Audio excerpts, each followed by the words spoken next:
This week in Retrospect.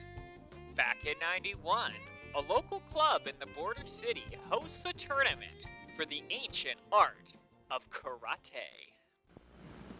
The sport of karate. It can be many things: graceful, physical, and a discipline of the mind. For the Lloydminster Karate Club, as well as the Karate Federation, Sunday's tournament was a chance to put the sport in the spotlight. The number of members going into the club seems to come in peaks and valleys from year to year. This year right now we're sitting about 130 members, which is probably the most we've had involved, I'd say, in the last 3 or 4 years for sure. When we first started the club 7 years ago, of course, there was a huge enrollment, and it kind of evened out, but now we're starting to come back up. The future of the Federation is the youth, and the youth seems to be attracted to the sport for a number of reasons.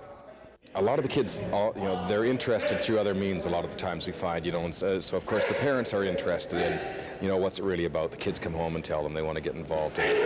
And, what we try and emphasize to parents is that, it's a good activity.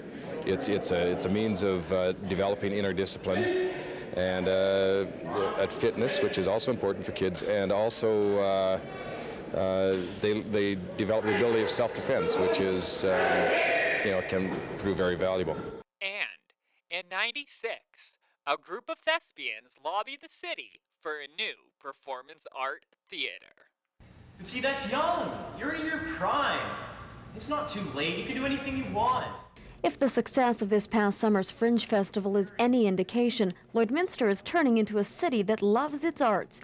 And it's for this reason a local group is hoping to build a new community theater here in town. There's a real difference between the quality of the production when it's done in a facility that's right. A real difference in the enjoyment, and also the enjoyment of the arts of putting it on in a facility that's that nice. However, the project has been plagued by problems ever since the idea was brought up close to a decade ago.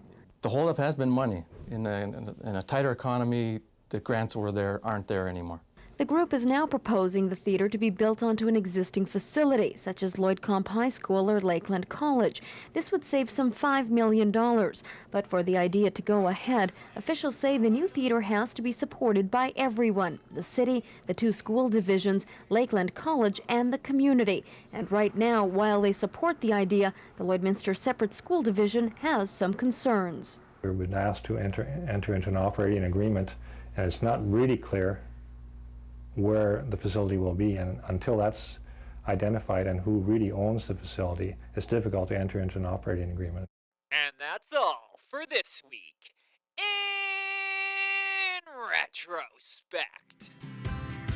Retrospect is brought to you by Webb's Machinery. Find New Holland products at Webb's Machinery, your dealer in Vermilion, Vegreville, Lamont, Wainwright, St. Paul, and Consort.